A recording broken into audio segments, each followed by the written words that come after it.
I believed I understood every detail of my own life. I thought I knew my marriage, my emotions, my choices. I believed I had built something solid, predictable, safe.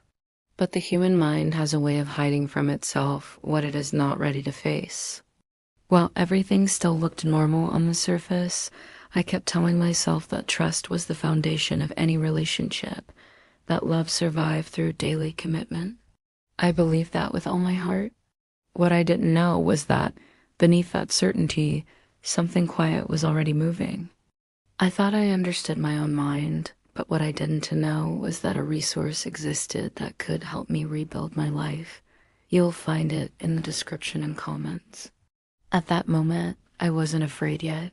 I was confident. The first signs were too subtle to feel threatening. A phone turned face down, sudden changes in routine, vague answers, unexplained delays, and emotional distance I couldn't quite name. I wanted to believe it was just stress, exhaustion, a difficult phase. The mind always chooses the most comfortable version of reality, because admitting the possibility of infidelity meant questioning not only the other person, but everything I had built. I wondered if I was being paranoid, if I was creating problems where none existed. And yet, something inside me refused to stay quiet, a constant unease, a weight in my chest without a clear reason. Betrayal in marriage does not begin with discovery. It begins with the feeling that something is wrong. The moment of truth was not cinematic. There were no screams, no dramatic confrontation. It was a sentence out of context, an unexpected notification, a detail too small to be ignored. And suddenly, every piece fell into place. Infidelity didn't hit me like a shock. It revealed itself like a confirmation, as if my intuition had been waiting only for proof to stop being denied. The ground disappeared beneath me, not only because of what had been done, but because of everything it meant. The years, the promises, the plans, the version of my life I believed was real. I wasn't only grieving the other person, I was grieving myself. The person who trusted. The identity built on a truth that no longer existed. In the days that followed, I lived in a state of emotional confusion. Anger, sadness, disbelief, shame, everything blended together. I kept asking how I hadn't seen it before. I questioned every memory.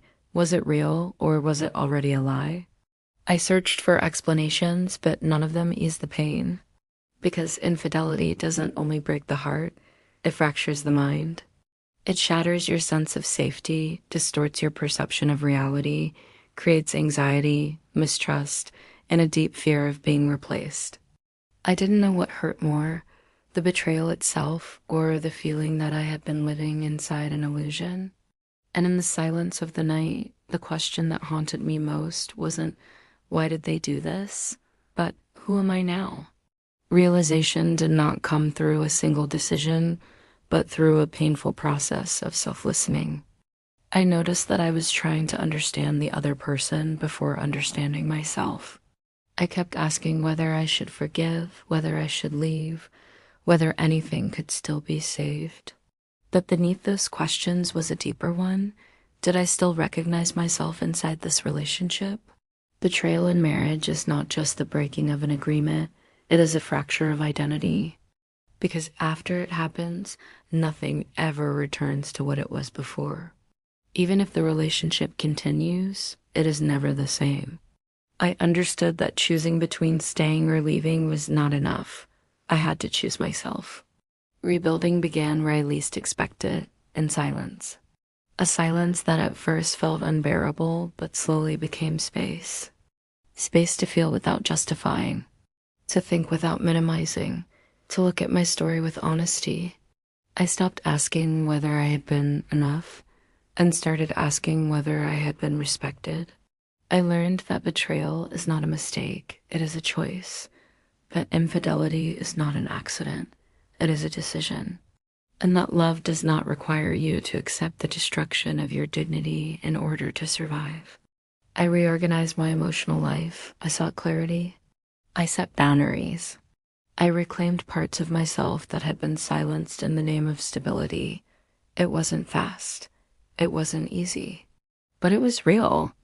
Today, when I look back, I understand that the infidelity did not only change my marriage, it changed the way I see relationships, people, and most of all, myself.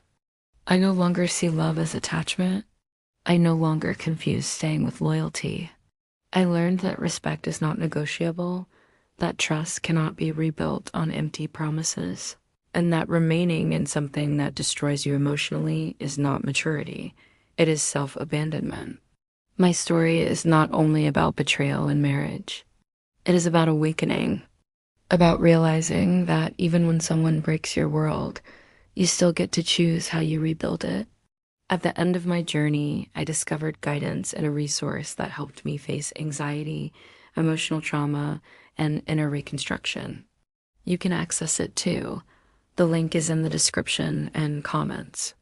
Because after infidelity, it is not only about deciding the future of a relationship, but about caring for your mind, your identity, and your peace. True freedom begins in the mind and only then appears in life.